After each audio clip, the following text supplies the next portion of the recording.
Hello and welcome to Archi Corner. In this episode, we're going to be discussing IBC Chapter 5, Section 506, which talks about area allowances for buildings. More specifically, we're going to be focusing on 2021 IBC, which is different than the last cycle. We're going to be looking at how to determine the allowable square footage for a single occupancy building. If this is what you were looking for, don't go anywhere. You're about to find out.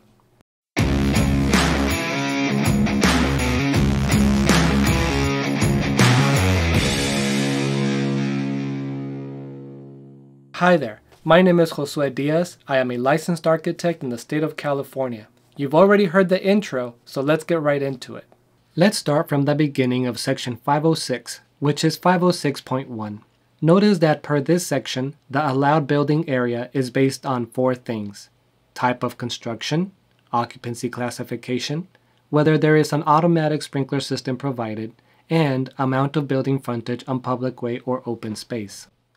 As we get started, I want to give you a heads up that we will be doing quite a bit of math. It looks complicated, but all the math is grade school level math. Any 6th grader could do the math. Let's start by figuring out the allowed square footage for a single occupancy building. Section 506.2.1 gives us the following equation. AA equals AT plus NS times IF. AA is the allowable area in square feet. AT is the tabular allowable area per table 506.2. NS is the allowable area per table 506.2 for non-sprinklered buildings, regardless if the building is sprinklered. IF is the increase due to frontage as per section 506.3. Okay, so that is the code language, but let's apply it. Let's see if we can get the maximum allowed area for the following building. In other words, we will need to find out the value of the variable AA in the equation we just mentioned. At the beginning, we mentioned that we need to know four things in order to know the allowable area, so let's fill in the blanks. Our building construction will be type 3B. We will use this building for office, which is B occupancy. The building will be provided with sprinklers as required by code. For now, we will leave the frontage for later, but we will get back to this. One more thing we need to know that was not noted on section 506.1 is the number of stories above grade. For now, let's start with an example for a single story above grade. The first item that we need to get is the base allowable area. Now, I'm not showing you the entire table here, but I want you to get the idea of what this table is about to focus on the concept, because it almost seems that every cycle of code, there is a change with it. So if you focus on the concept of this table, you will be better off than focusing on the actual numbers of the table. So let's continue. When you look at this table, you will see the occupancy classification column on the left-hand side. And next to the classification column, you have footnotes NS, S1, and SM, which stand for NS for non-sprinklered, S1 for sprinklered but only single story above grade, and SM for sprinklered and 2 or more stories above grade. Along the top, you will see the type of construction with options for type A and type B, etc. For our example, if we want to know what the allowed tabular area for this table is, we simply look through the occupancy classification until we find B. Then we find the row for S1 because the building will have sprinklers and it is only a single story. Note that figuring out the area for a building with more than one story is the same exact process, but you use the SM row. But in this example, we are using S1 because we have a sprinklered building and we only have one story. Then we move along that row until we get to building type 3B. It is very simple. That gives us our starting point. For the sake of this example, let's assume that the table states that the allowable area is 70,000 square feet. If we look back at our equation, we see that this is the AT variable in the equation because this is the area allowed per table 506.2. So we can plug it in now. Here we see that we're allowed to have 70,000 square feet. Now, if we were planning on having a building that is smaller than 70,000 square feet, we can stop here. For example, if we were planning on having a building that was only 50,000 square feet, then it makes no sense to make any more calculations. 70,000 square feet covers it already, so we can leave it there. But if we do need more than 70,000 square feet, that is when we proceed with the frontage increase. So we're going to continue with that. Looking at the next step on the equation, we now need the NS variable, which is the allowable area for non-sprinklered buildings. Again, this is very easy. All we have to do is go back to the same table we went to before, but instead of using the square footage allowances for S1, we must use the allowances for NS, even if our building is sprinklered. Let's pretend that we have 15,000 square foot allowed. This 15,000 is what was needed as part of the equation.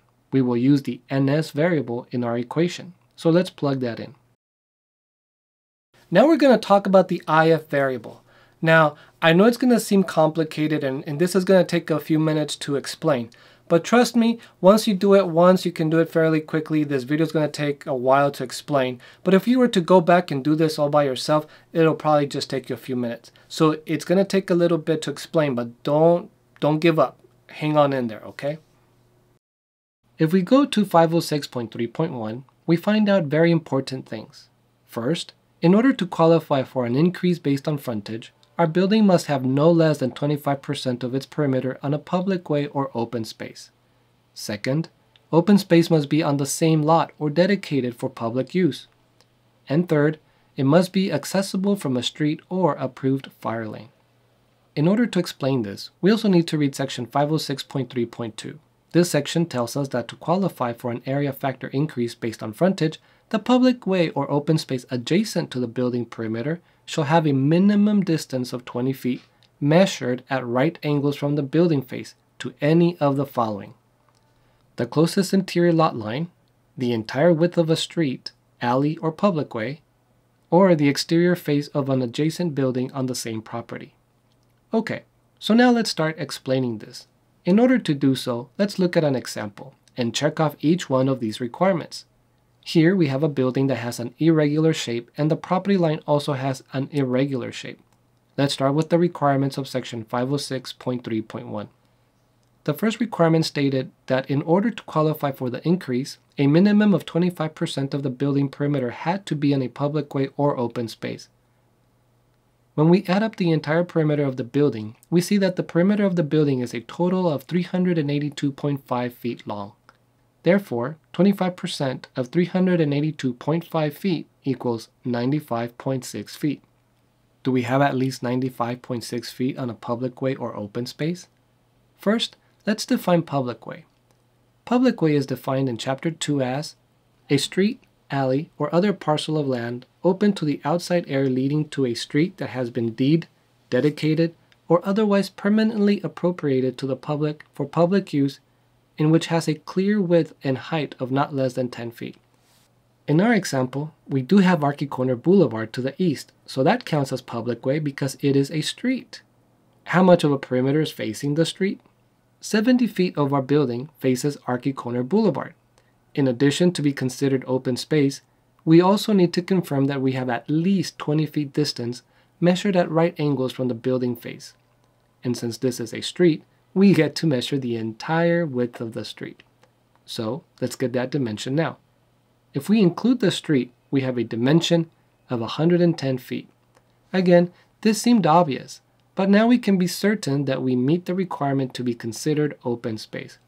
As a result, we can start by noting that so far, we have provided a perimeter of 70 feet with open space.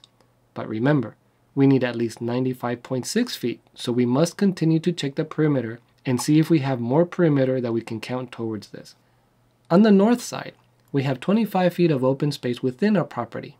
In other words, within the same lot.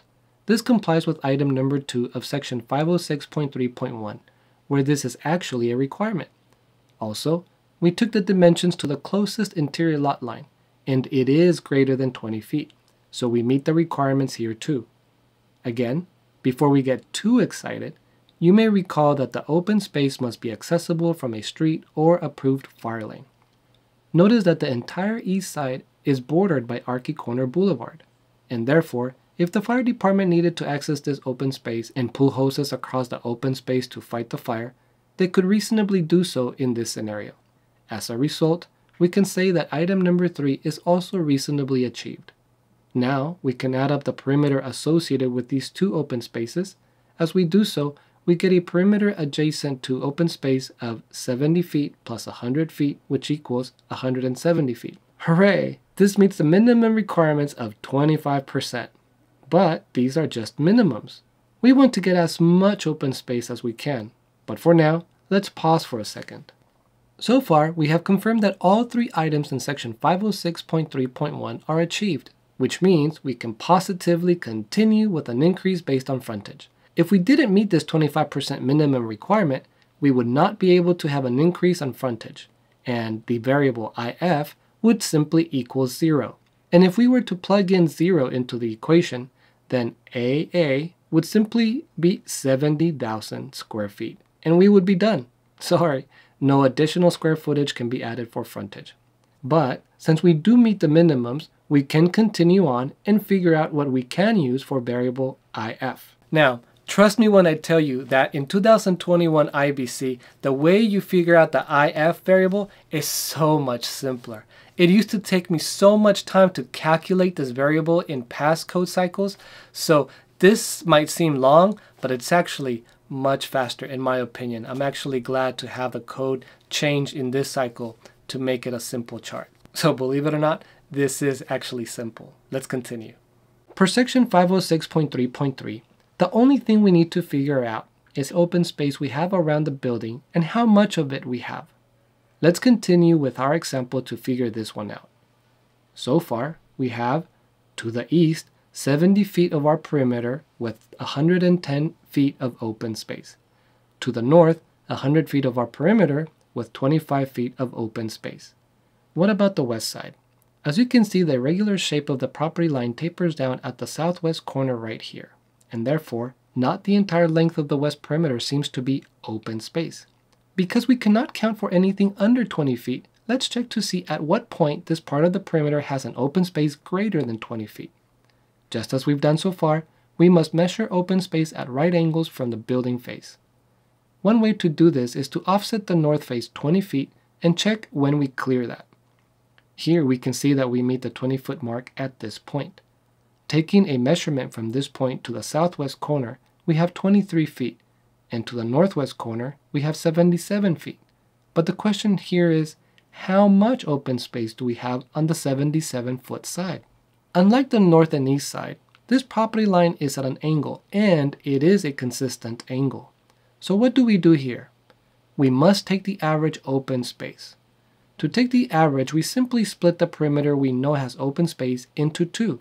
That means 77 divided by 2 equals 38.5 feet on each side. The midpoint will be right here. Now, we measure from the face of the building to the property line at this location at a right angle. What do we get? 45 feet. That would be our average. However, before we get too excited, we have a problem with this open space. Remember that in order to be able to account for this as open space, the open side must be accessible from a street or approved fire lane. However, as we can see here, we do not have that. To repeat, along this west side, although we have open space, we do not have a street or fire lane access. We also do not have a street or fire lane on the north side. Therefore, in this example, we cannot count this as open space, even though it is open. However, for sample purposes, let's look at a couple of scenarios where this could be counted as open space. First scenario would be if we had an approved fire lane on the north side of the building. As you will notice, the fire lane does not have to extend all the way to the property line on the west side. The concept is simply that you must extend up to the open side such that the fire department can drive in, access the open area, pull hoses across that open area, bring equipment or whatever it is they need to in order to fight the fire, and also making sure that no corner of the building impedes the use of the hoses and equipment we are talking about. A second scenario that might be possible, going back to our original example, we already established that we do not have a fire lane to access the open area. However, what if the west property line was adjacent to a street or alley? Or if there was a park or similar type of property appropriated to the public? If either one of these scenarios were present, we would be able to include this as the open space. But in this specific example, we don't have either one of those two things or scenarios, and therefore we cannot use this, so we won't. Sorry. Moving to the south property line, the distance from the building face to the property line is 10 feet, so we won't even bother, because this will not count as open space. As you may recall, we need a minimum of 20 feet, or we need a street, alley, or park in the other side of the property line. But we don't have that here, so we'll skip it. Last but not least, we have the southeast corner that is at an angle. Here, we do something similar to what we did on the west side of the property. But before we do anything, please note that this corner is accessible from the street. We won't make the same mistake again and make all those calculations just to find out that we can't use it because we didn't have access. Again, we check to see at what point the building perimeter clears 20 feet. We dimension from the face of the building 20 feet, and we see that the dimension intersects at this point. We measure the total length of the perimeter that has an open space greater than 20 feet, which turns out is 36 feet. We take the average at the midpoint of the perimeter that has open space. We take the midpoint, which is 18 feet from each side, and then we measure the open space at a right angle. This measures 38 feet, and so that is our average, and we write it down. The southeast corner has 36 feet of our perimeter, provided with 38 feet of open space. We're almost done here. Don't give up now, we're almost there. Now, we take all the perimeter that is considered open as well as the amount of openness associated with it, and also the total perimeter of the building. And this is a summary of what we have so far. The building perimeter is 382.5 feet. 70 feet of our perimeter has 110 feet open space. 100 feet of our perimeter has 25 feet of open space. And 36 feet of our perimeter has 38 feet of open space. Now, we are at a point when we can finally assign a number to the IF variable in our equation. Let's look at table 506.3.3, frontage increase factor. The column on the far left requires us to select the percentage of the perimeter that's considered to have open space. And in the columns to the right, we must select a column that matches the amount of open space that we have, and it is separated between 0 to less than 20 feet, 20 feet to less than 25 feet, 25 feet to less than 30 feet, and 30 feet or greater. If we look at our example, we can see that we can run this in two different methods. One method is by using the column that says we have open space that is 30 feet or greater of open space. But if we use this column, we cannot include the north perimeter with open space because we only have 25 feet there. Or we can use a column for 25 feet to less than 30, and then we can use all three perimeters because all three of them have more than 25 feet. Let's check both and see which one gives us a better result. Let's start with using the one with 30 feet or greater. Under this scenario, let's figure out how much percentage of our building perimeter we have open. We simply add up the open areas that have more than 30 feet of open space.